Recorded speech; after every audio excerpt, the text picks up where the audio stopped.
سلام على كل الأحبة في كل مكان. يجب أن نبدأ بالقول يا سلام، يا سلام على الجماهير الجزائرية وهي تردد النشيد الوطني وكأنه صادر من حنجرة واحدة ومن حس واحد ونفس واحد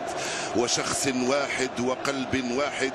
تعبيرا عن كل هذا الشغف بالكرة، عن كل هذا التعلق